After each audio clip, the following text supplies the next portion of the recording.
Welcome to the Connected Campus podcast, where we explore the ways that diverse professionals are working every day to optimize their efforts to recruit, retain, and graduate their students. We are here with another in our ongoing series of conversations with higher ed leaders, the folks that work in IT and with IT, to talk about how they're thinking about strategy, digital transformation, change management, all those kind of big questions, and trying to bring on kind of diverse perspectives and backgrounds and experiences to the show. So we definitely have someone on today that has a very interesting background I'm really excited to get into. But we'll start as we always do. Stephanie, if you want to introduce yourself and briefly kind of go over your career so far, and then we'll dig in with a couple of pieces about it because you have such a unique background, so we'll explore it a little bit more closely. Thanks, Dustin. I'm really pleased to be with you. I'm Stephanie Geyer. I'm the Director of Digital Strategy and Innovation at the University of Montana in Missoula. And I've been working in higher ed since 1991, so a previous century, I suppose. Always in kind of the marketing side of technology in particular, but started at a small private university in northeastern Pennsylvania and thoroughly enjoyed that experience. Just to say it, I previously had a checkered past and had come from an ad agency, an Atlantic City casino, and a television news program. And so I had kind of bopped around early in my career and was not finding my why, my purpose, until I landed in higher ed. So very grateful for the circumstances that put me at Wilkes University and thoroughly enjoyed that time, but went on to a really nice time as a consultant and eventually a leader in digital and creative services for Ruffalo Noel Levitt, now RNL. Had a great run there, 23 and a half years. And that's really where I had the opportunity to dig in to tech and higher ed and tech and marketing and experiment and lead clients to new levels. So it was a great time, and really early on, like in 2000, maybe 1999, I started fooling around with personalization in website development and management. And that was with a couple of college dropouts who formed a company called Liquid Matrix, eventually sold to a company called DataTel that no longer exists. But we had a really good time working with maybe 10 or so clients around the country, working on some rudimentary ways to deliver content to prospective student users, parents, that lined up with primarily their academic interests. Ultimately, we stepped away from it because it was a content beast, and I think we'll talk more about that in a little bit, but had a great time with RNL and ended up, right as the pandemic started, finding myself and others looking for a new job. And tough times, but I think one of the most important transformational times for me in my career. I started a path of calling people I knew, not to ask for a job, but to say, hey, you know me, and you know what I've done, you know what I'm like, my work ethic. What do you think is out there for me? What should I be looking at? And it was so affirming. It was so humbling to have people willing to talk with you about those kinds of things in really honest and raw ways sometimes.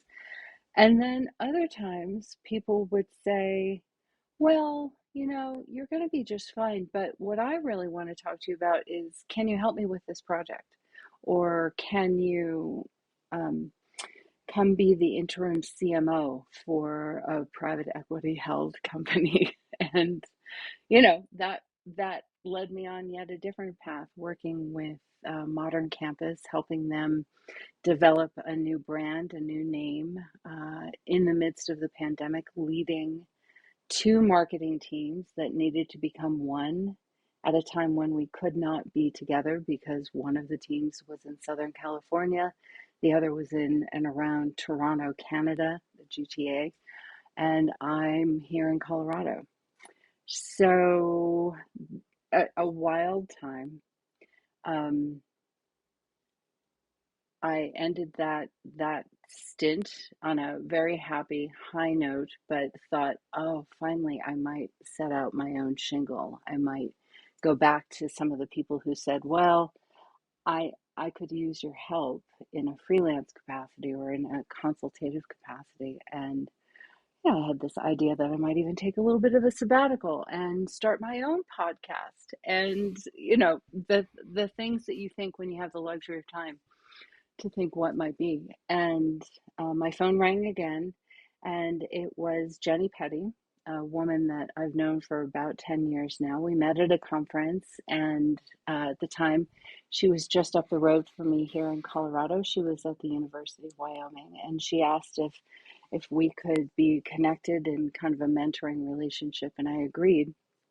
Eventually, while still at RNL, she became my client up in Wyoming, and so I'd run up the road and see her from time to time. And right as I was exiting Modern Campus, she was taking on a big new job as VP for Marketing and Communication at the University of Montana. And she called me. She had been in the role for about a month. She knew that I was leaving Modern Campus. And as all of these really great phone calls have started for me, this is like what I listen for now. She said, "What are you doing?" And I thought, oh, interesting. Well, and I, said what I just said to you. I'm just done with Modern Campus, had a great run, learned a lot. Now I'm gonna set up my own shingle, maybe a podcast, maybe a sabbatical. I don't know. And she said, well, yeah, you can do all of those things, but first I need you to come to Missoula. And that was a surprise. And that has been for the past 2.5 years just a delight. I'm so happy to be back on campus. I'm doing a lot of interesting work, innovative work, leading work that I think is really going to change the landscape for those of us who care deeply about college websites, recruitment marketing, any kind of marketing, and digital communication. Yeah, an amazing story. I appreciate you sharing it all, and I think so many great pieces there of like how you're saying, sort of almost getting like that feedback and asking for it of just sort of like what do you feel like I mean, I'm good at, or those sort of things. And like I've had part of my journey similarly where prior to coming to Pathify, kind of being able to after getting laid off, like have that experience of sort of cashing in on the network, people sort of being like, really affirming and supportive and those sort of things. But even like working with a career coach was super helpful of just like kind of building your awareness of who you are, what's important to you, what you want to do. So that's certainly great advice for people. And I'm sure that'll resonate with some folks depending on where they're at in their career journey and everything. But I think my big question, since I think you went and kind of covered everything in really great detail, like, with your really interesting background, like, because and I guess it's two questions. One, like, you've had an amazing experience at University of Montana that you're kind of, called to duty there by, a good connection of yours. And like, you're the director of digital strategy and innovation. So I'll ask this question first, like, what specifically do you feel like pulled you? Like if maybe it was the first time you visited campus or, when you're being told about like their vision or things like that, like what really drew you to that institution in particular? Well, I knew a little something about it before Jenny took the role and before I knew that she was, interested in having me help out for a time. Um, because the University of Montana was a client of RNL, and around the time that I left, I was managing the group that was serving the University of Montana in a specific set of services around search engine optimization and content strategy. And so I knew my team was engaged with the university. I really didn't know much about the leadership shifts and changes that had happened, which caused Jenny to join that team. But I had a good feeling about it. I was intrigued by the idea of returning to campus-based work, a single campus, because in all those years working as a consultant and in management, I had boots on the ground on more than 600 colleges and universities around the world. But when you're doing that work, you are going about a foot deep and a mile wide really fast. And it had been many years since I had the opportunity to become part of a campus, become part of a campus community. And so that was intriguing to me. But the honest, real answer is, why did I go? Um, Jenny asked me to, and I believe in her. And I wanted to support her as another female working her way up the ladder in marketing in higher ed.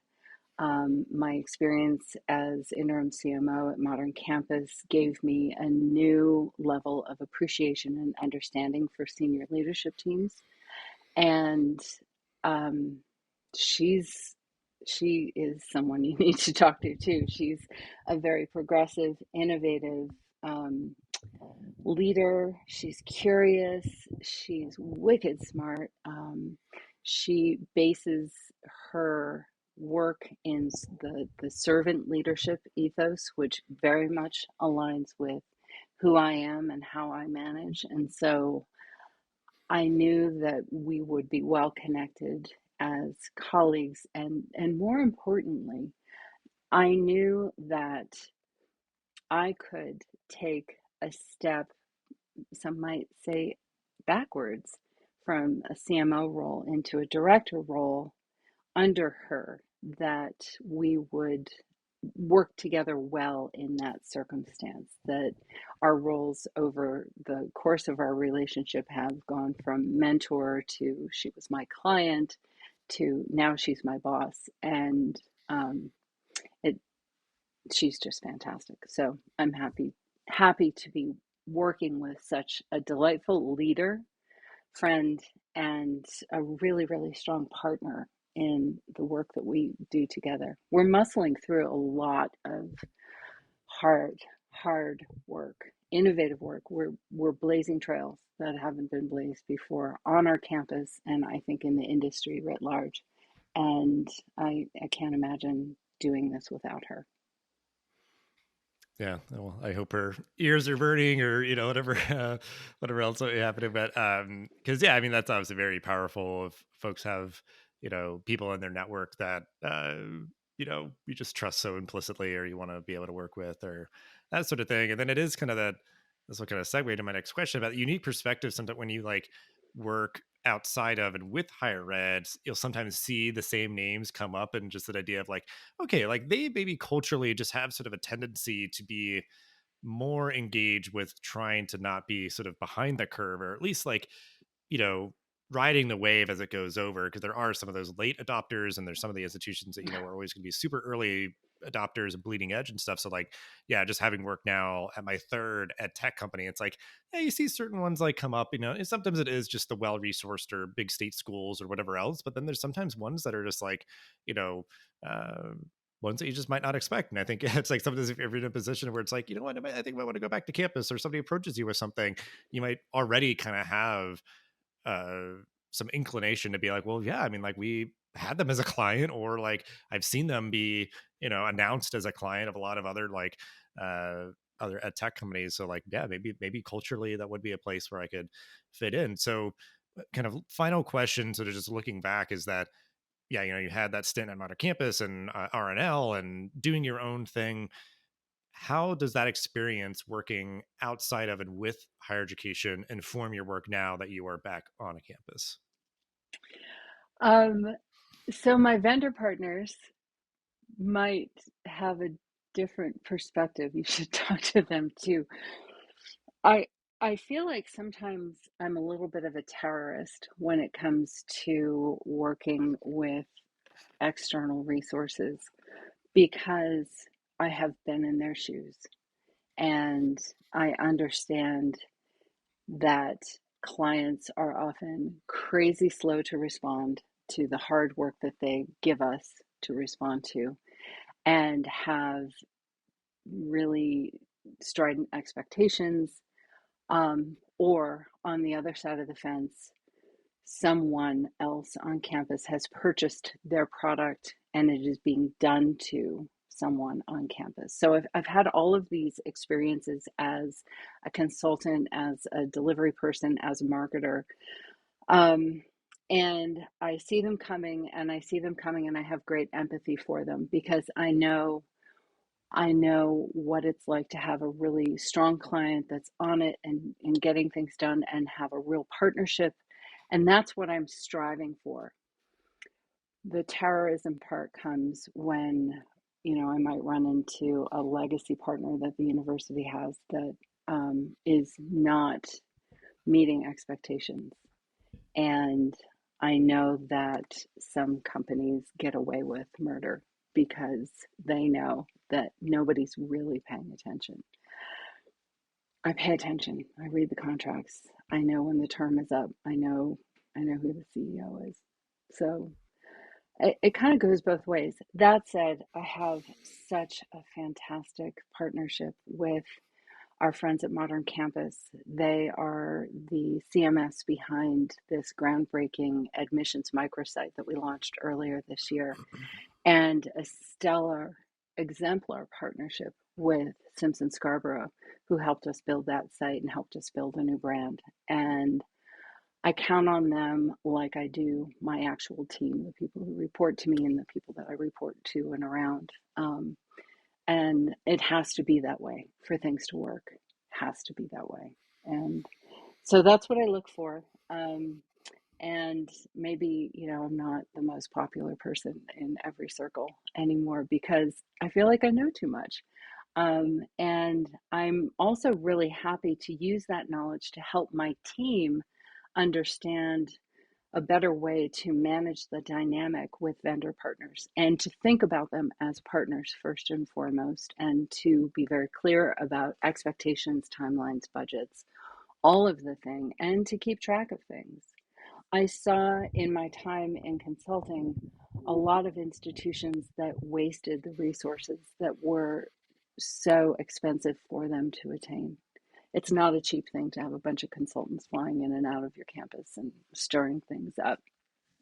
Um, but sometimes it's overwhelming, and I can appreciate that too. There are a few vendor partners that I've maybe had to put on the back burner as I've been doing some really, really big restyling of our primary URL and the creation of a new digital resource for student recruitment. Some other things have kind of slid a little bit, and it hurts my heart to be that client, to say, I know, I'm sorry, I'm coming. But I'm also finding a lot of grace and understanding and real sense of curiosity, collaboration, and support. Yeah. I mean,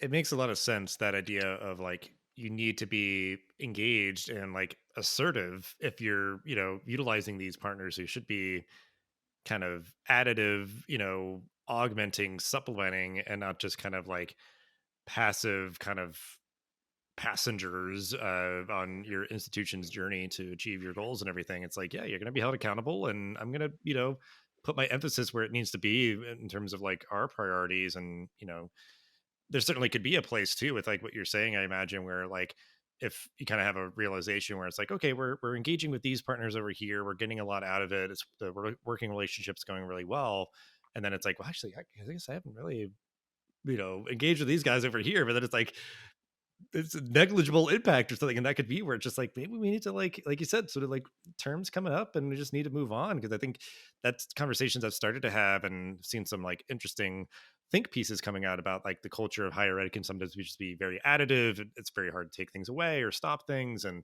but now you're seeing a lot of institutions having and being forced to make hard decisions around like, okay, let's, close down these academic programs or do different things. Mm-hmm. And you would hope to be in a position where you're able to make choices like that, not out of like sort of a scarcity and sort of like pressure, and you're sort of like backed into a corner, you can kind of be really thoughtful about like, you know, what kind of partners you're bringing on, where you're putting your resources and time and all of that, just in a more like thoughtful way, and not like just pull the rug out from people. Even like, again, like with partners, if it's just like, if you're able to be like, okay, we know our contract is up in like, a year, we're not going to renew, so let's work together to kind of sunset this and everything. So yeah, I mean, there's so much going on right now for any institution around digital transformation. Keep asking this kind of one question pretty consistently to everyone, because I think it could be playing out in any number of different ways. And certainly your scope, I think is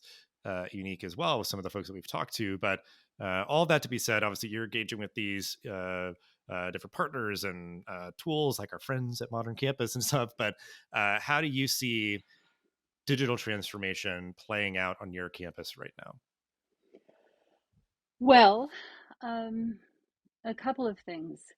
And one of them has to do with a callback to kind of the question that we were just answering, which is I think measurement is the path forward. And I think higher ed historically in my sectors has not done a great job of paying attention to KPIs and making sure that when you're building something, you're building with those KPIs in mind, so that you don't have to retrofit afterwards and hope that you're getting reasonable, accurate, actionable data. So I think that's an essential component that comes from all of the experiences that I've had in higher ed that bring me to this particular point. So we have some pretty sexy Looker Studio dashboards for all the new stuff that we've built in the past year or two. And just spent a lot of time looking through results to talk with the president yesterday about what it means for us going forward. So where we're at is in early stages of delivering a personalized user experience for all of our prospective student markets. And at the University of Montana, that means a really, really wide range. So we have a community college as part of our institution, community and technical. You can come in for credentials, for credit, not for credit, for stackable credentials, badges, all of those things. You can build pathways to take you from maybe a legal assisting experience, credential, all the way up to a law degree. And you can go in a lot of different directions into the doctoral level through our pharmacy and PT programs, and many, many more. I'm getting into trouble if I try and name all the things, along with hundreds of really interesting and innovative undergraduate programs. I just spent some time with the folks in the forestry school and learning more about our environmental sciences programs, our beautifully nationally ranked wildlife biology programs. And so there's a lot. We have a lot of stories to tell. We have a lot of markets that we need to serve. Montana is a very small state in terms of population and a very large state in terms of geography. And from eastern Montana to western, I've had the privilege of working with a number of other institutions when I was in my consulting years, and know a little something about the people. I don't know everything. I'm not a Montanan. I can't claim that. But I know that we need to market differentially for our Eastern Montana prospective students and their families than we do on the western side of the state. The southern part of the state is a little different as well. So having access to personalization through Modern Campus, through our admissions microsite at umontana.edu, is the foundational. And like I said, launched earlier this year. And our current leading personalization strategies are around geolocation and enrollment stage. And they are at the moment really focused in on traditional undergraduate students. We also have a really strong online presence, and that's a very important resource for us in a very big state where ranchers might have to drive 2 hours to get to a school. So we've got to kind of find all of the angles to reach out to and speak appropriately to our markets. An example of that on the microsite that you can see now, depending on where you are, is that if you are not in Montana and not kind of in a 5 county area around Missoula, you will see an experience on the microsite that says Explore Missoula and talks about our location and the valley and all the rivers that run through it. And I don't know if you get that joke, but it's a literary one. Um, and it's a really joyful way to begin to learn why you might like to go to Missoula for your studies. Now, what if you're a kid at Hellgate High School? Hellgate High School is like a block from campus in Missoula. And, think about, I don't know if you grew up in a college town. I didn't, but I've talked to a lot of college students and prospective students. And sometimes they don't feel so awesome about saying, oh, I'm staying in town. I'm just going to the university next door. I'm just here. And we recognized that to deliver content to them that said explore Missoula would be a dope slap moment, right? Like, of course, explore Missoula, Missoula.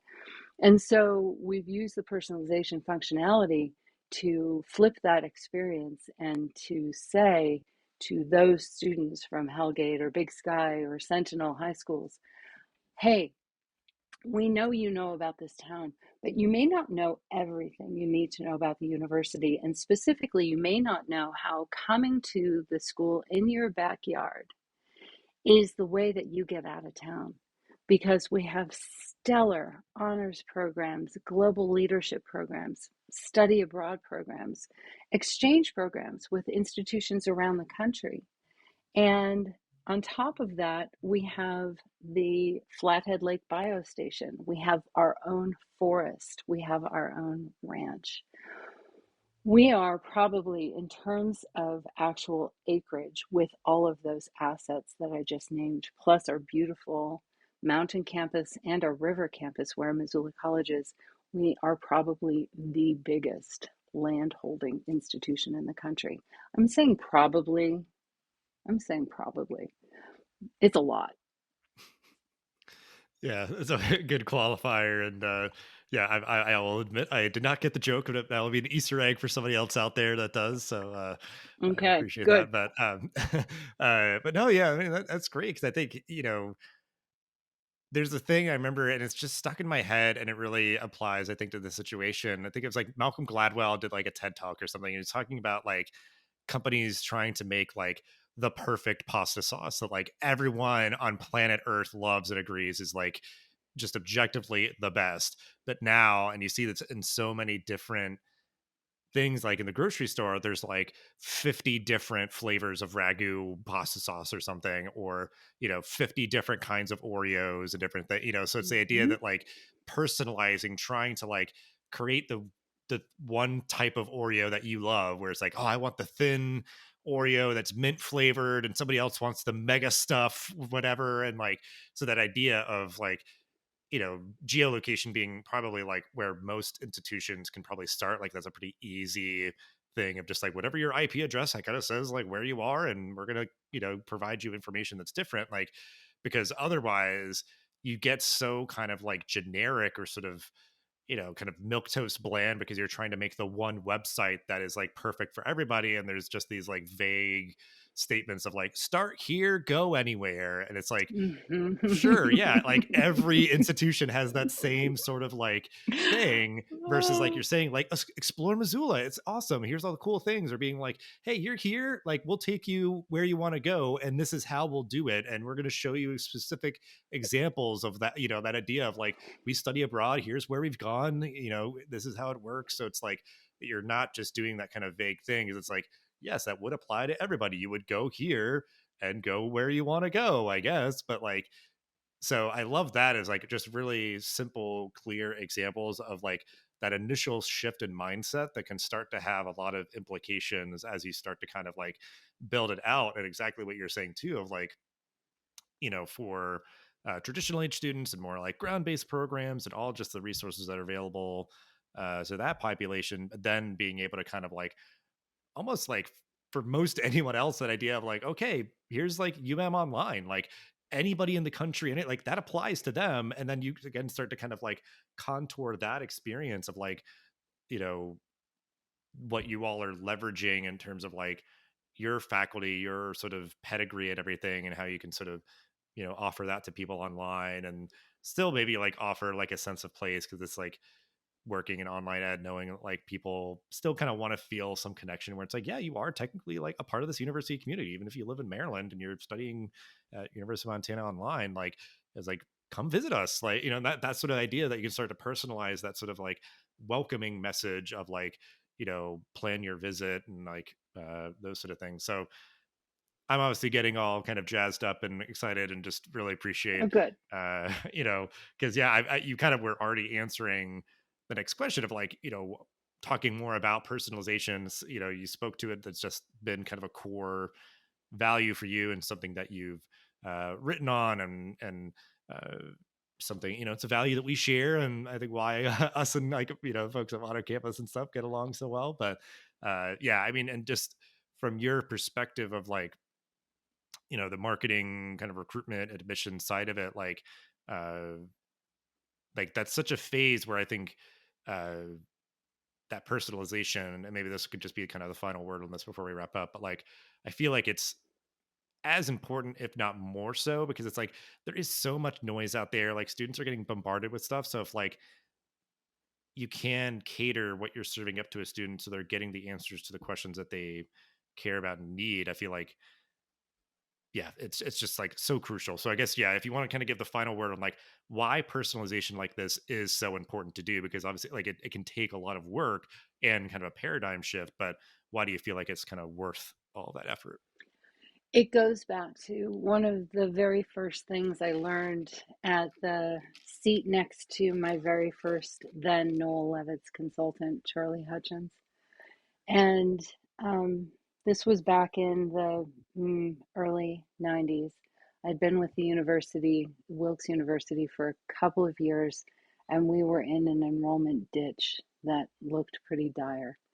And I had the opportunity to go to a conference, to AMA, which is coming up in the next month, and met a consultant, met Charlie, convinced leadership to bring him to campus and talk about where we were.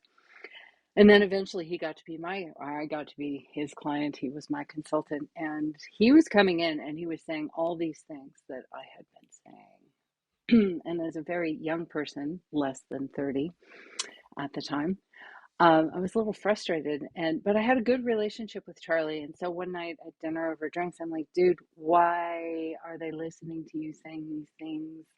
And what is it that I don't yet know, more importantly? And he talked about these questions that all prospective students have in one way or another. And you can make them up for yourself, but they're related to program availability and cost and location and admissibility. And they're all kind of yes or no logical questions. He said, but here's the most important one: fit. And fit means a lot of different things to a lot of people. And fit can be, for an online student, asynchronous versus synchronous, or the length of time, or the start term can be a fit question for someone who's never going to be on campus. It's a little bit easier for us to imagine what fit means for the traditional high school student. But what about the transfer student? What about the grad student? And so when we look at the opportunities that personalization provides us as marketers, as communicators, as people who care deeply about student retention, which is everything. It's not just how do we bring in more? It's how do we bring in more of the right students who will succeed? And that's fit, and draw that line to creating the best, most accurate, most compelling story for each individual who comes to your digital assets. That's the promise. That's what I'm swinging for. and it's hard. It's as I alluded to before, talking about early days of personalization, it requires real intentionality around not only developing content, but sustaining and keeping it fresh, keeping it moving, and making sure that it's consistent in voice and tone and imagery and experience across all of the digital channels. It's um, it's complicated, but I love the promise of it. And I love what I see in the data in terms of results with people getting it. I love walking around on campus when I'm up there every month or so and getting to meet students who've just come in and used the website as part of their admitted student experience. It's delightful. It's everything. Yeah, I mean, it's just, yeah, I love this conversation so much because I think it's just that idea of like a lot of institutions, like, have kind of overclocked their website again, where it's like trying to be all things to all people. They have the information that probably answers a lot of these students' questions, but it's buried and, they're trying to find it. So it's like, if you can just try to streamline that even a little bit, and because again, it's like these are people who are earnestly interested in exploring and trying to like figure out if this is going to be the right fit for them and everything.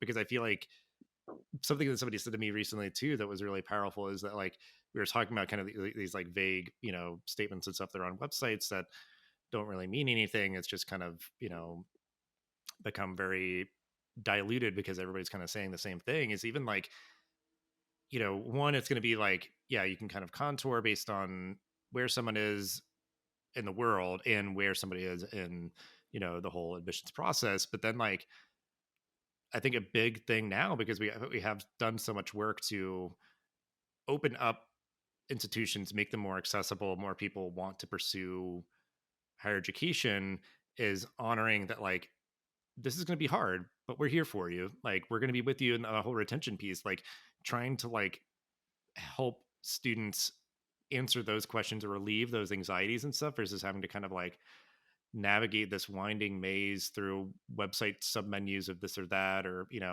whatever. It's like make sure that yeah, it's personalized up front, and hopefully yeah, you can like quiet some of the noise so that like they know what the experience is like that they're going to be committing to, and that you are going to be there to support them. And again, it's like I know that a lot of institutions have all this information on there, but I'm sure like some students and their families just are missing it, like they just Yeah. don't even get to have that served up to them and everything. So yeah, I mean, it's really great work, it's really important work, and I think knowing that even like you know like what I'm excited to see, I think, is like that you're even just like early stages with it, like you're saying, like I think you've planted a lot of seeds and set up a foundation.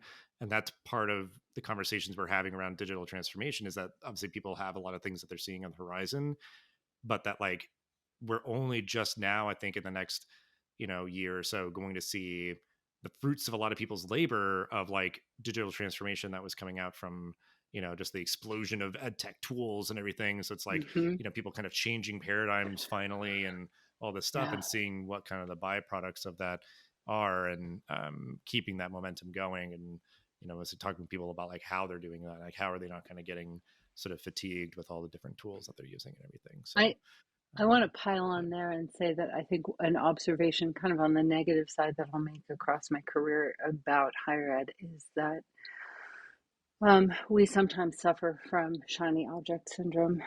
And um, I think that I'm grateful that the University of Montana has doubled down and given my team the tools that we need with Modern Campus, with Omni CMS, and the personalization functionality, the support, on developing really strong graphic, connected, visually gorgeous experiences for the users, and the measurement dashboards behind. I'm so glad for that.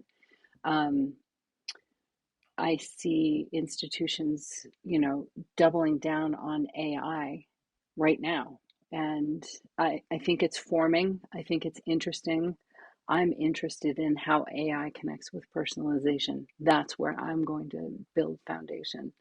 Um, how does my team use AI? Well, we're talking about that and we're experimenting and we're doing some things. But, just chasing after the next thing really does not get the job done. It just keeps you busy with new things, and that's a distraction. And so, hunkering down on this personalized site, moving forward, experimenting, piloting. I'm more excited about my failures and our team's failures than I am about our successes, because once we have that success, we've got to move into trying the next thing and extending it and trying to break it and fix it and grow it. That's much more fun and interesting. I like the celebration party, the launch party. It lasts in my heart about 5 minutes, but then I get a little itchy, and I think, wow, okay, good for you. We did this thing. All right, team. So proud of all of you. What now? Where should we go? Yeah. Well, yeah, and it's good to like celebrate milestones, but then keep like a clear eye on like not sort of resting on your laurels too much. It's like, yeah, let's take a break and celebrate and all that, but then like, yeah, I mean, it's just institutions are complex, large machines. So it's like just got to keep moving on to the next thing, keep this sort of cycle of continuous improvement. Cause I think that could even be, like you said, it's like you got to a point and then thought like, okay, I think we're good for now. And then you sort of like get some inertia and aren't really like, moving forward as you should and everything. So that's good advice for sure. But we will end with the question that we always ask with all of our guests, no matter what. What does a connected campus look and or feel like to you? I think the experience I'm having at Montana is a good exemplar, because we're working really hard to either use the solid tools that we have or improve the tools that we have or onboard the ones that we need. My partners in the tech side of the house, Zach and Corey in particular, and Mark especially, are really devoted to service and serving our students, our faculty, our employees, our alumni, and especially our prospective students. And so that ethos is sometimes the bridge that we take over tech that's a little outdated, and they're working on it. It's also the partnership that I need to be forward thinking, and to have that Jack Sparrow, let's look at the horizon, what's next kind of ethos that I bring to the mix.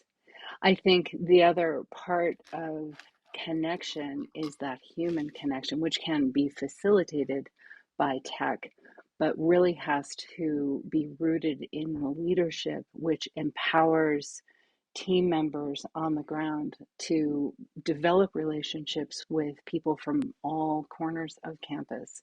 It's especially important for my team in our web development work. We're going through a restyle for our foundational domain, umt.edu. And we're also standing up a new digital governance system. So, changing the look and feel, and also changing the structure and management. And that requires us to become partners with and coaches to and advocates for, all kinds of, I'm not going to say weird, that's not the word I want, but just really disparate, interesting groups from across campus who are doing important work that I'm not even aware of. There's so much.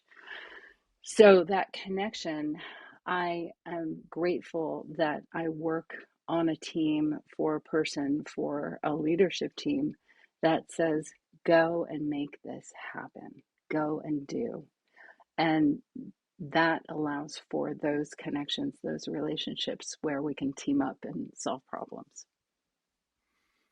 Yeah. Well, my brain was going to, because I feel like there's been like this like reclamation of the word weird, and it's just like, yeah, I don't know, like weird maybe is the right word because it's like, faculty can be weird, but it's like in a good way, because it's like Oh, super yeah. deep interest in like a particular thing. But because yeah, I mean that's like, yeah, is great that you're able to start to kind of build those bridges around the sense of like, the digital governance stuff, or how you sort of like representing your institute or office or department or whatever else, how can we support you and all that, which I think has come up a lot in our conversations of like just on sort of the digital transformation wave and how that it kind of permeates a campus, is trying to be of service and do things in partnership with your campus colleagues and everything. So I think that's just great that you've been able to have that experience and get that work done and get all those connections made on your campus, everything interconnected and working together and supporting each other and all that. So we will leave it there because I feel like we could just keep talking for a very long time. This is all amazing stuff that you are doing and great perspectives from all the different things that you've done over the years and everything. So really appreciate your time and all that you've shared with us here. We'll have ways to connect with you and your work in the description for the episode. But really good talking to you. Dustin, thanks so much. I enjoyed it too. Thanks for listening to The Connected Campus. Please leave a 5-star review for the show and share it so others can discover us. Make sure to also subscribe so you never miss an episode. Thanks again for joining us, and we'll see you in the next episode of The Connected Campus.